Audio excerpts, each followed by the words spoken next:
Today on the Zzsr Sports Report, we will look back on the Arizona versus Arizona State men's basketball game and preview the upcoming games against Cal and Stanford. We will also bring you a recap of opening weekend for Arizona baseball against Utah Valley and tell you which Wildcat had a performance worthy of a national spotlight. All that and our very own Lisa Lane will have the latest from Arizona softball and Zzsr news. The Zzsr Sports Report is next.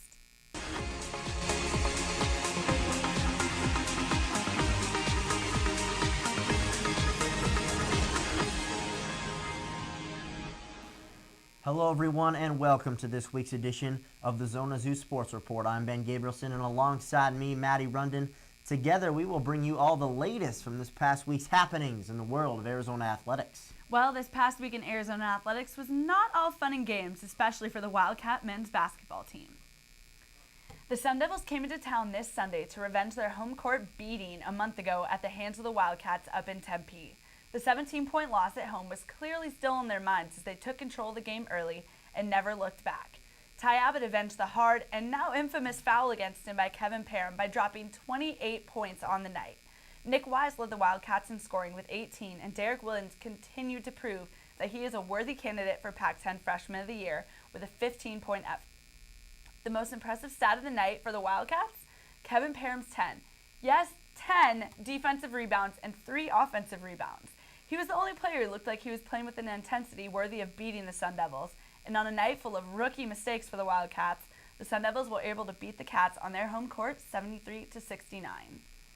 Yeah, a tough one to drop at home, especially against that rival team in Arizona State. But the Pac-10 has had a rough year, needless to say, all the way through. So this loss doesn't really do anything for their NCAA tournament aspirations.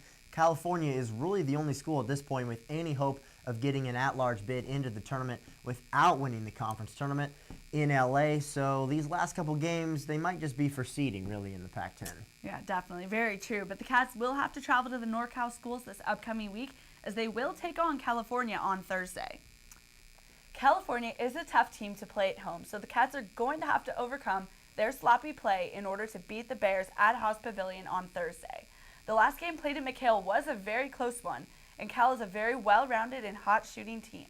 Surprisingly, it was not team points leader Jerome Randall who hurt the Wildcats last time around.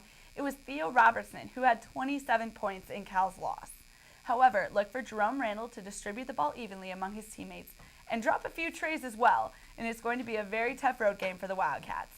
The game is set to start at 7 p.m. Mountain Time, with the game scheduled to be on ESPN. After their trip to Berkeley, the Arizona men's basketball team will travel to Palo Alto for a rematch against the Stanford Cardinal. The Cats were able to take care of the Cardinal the first time around at McHale, but they did allow the 1-2 punch of Landry Fields and Jeremy Green to keep Stanford in the game, with combining for 56 of the 68 points for the Stanford Cardinal. The Cats got a huge lift from freshman sensation Derek Williams, who had 16 of his 23 points in the second half, and they did limit their turnovers in that one, something this team has struggled with mightily as of late, and that will be a key stat line to follow in that game. Tip-off is for 6 o'clock Mountain Standard Time. These are two tough games, and the Wildcats are in dire need of a win to keep their postseason hopes alive. But we're going to take a quick break, but stay tuned, Wildcat fans. We'll be right back. Here at the Zzsr Sports Report, we like to look good for all you viewers. Derek Williams should definitely be in the running for Pac-10 Freshman of the Year this year, wouldn't you say? Oh, absolutely. I mean, averaging over 15 points a game, he definitely has a shot. Absolutely. Hey, we in that bronze already? Yeah. I mean, my mom watches this show. Softball's doubleheader against Missouri, and of course, some important Zzsr news you must know. I'm Lisa Lane, and tonight I have your Olympic sports recap. After the rain showers passed, the Arizona softball team was fired up to play the Missouri Tigers. Game 1 of the doubleheader, Arizona was able to stay unbeaten as they won 5-0. Bailey Kirker accounted for all of Arizona's runs, including 2 home runs. Also, Kenzie Fowler pitched an amazing game with a 2-hit shutout to contribute to the win. Clearly, the number 6 Tigers were ready to fire back, as they did, beating us in the second game 10-5. The runs were the most scored against Arizona in a regular season since 2007, and that had to do with our UA defense falling apart the very first inning. They allowed Missouri to score 5 runs off of 2 hits. The Cats have no time to be upset about splitting the doubleheader with the Tigers as they head to Palm Springs for the Cathedral City Classic.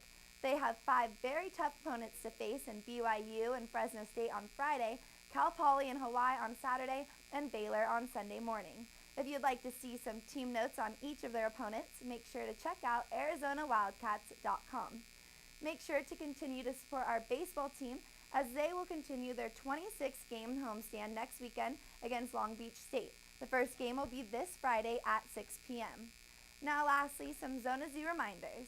Please add us on Twitter under official Zona Zoo if you want to always know what is going on with the Zona Zoo and athletics. Also, if you go to the baseball game this Friday, plan on getting there a little earlier because the famous Hot Corner will be teaching their chants to get more students involved.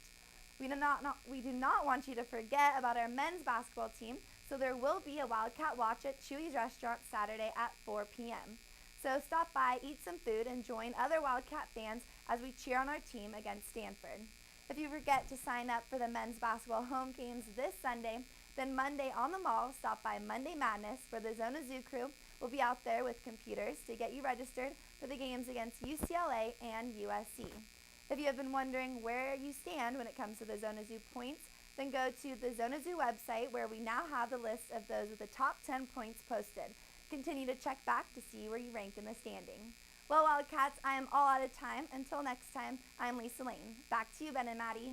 Thanks, Lisa. Now, moving from softball to baseball's opening weekend against Utah Valley. The Wildcat baseball team opened the 2010 season with a sweep of the Wolverines. Yeah, Maddie, a great opening weekend for the Arizona baseball team, starting 3-0. Here are some highlights from that Friday night opener. The youngster from Huntington Beach caught a case of the freshman 13 on Friday night in the baseball season opener. Hires struck out 13 of the 22 Wolverines he faced. That was good enough for second highest strikeout total by a freshman in school history.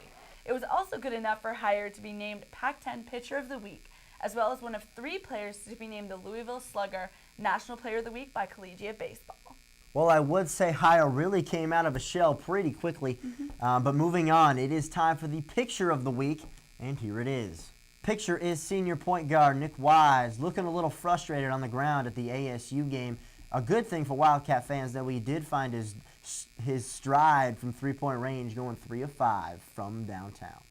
All right, guys, that is going to do it for this week's edition of the Zona Zoo Sports Report. Thanks so much for watching, and next week we'll bring you analysis of Arizona basketball versus the Northern California schools, as well as highlights from Arizona baseball's second weekend and updates from all across the Arizona athletic world. See you next week, Wildcats.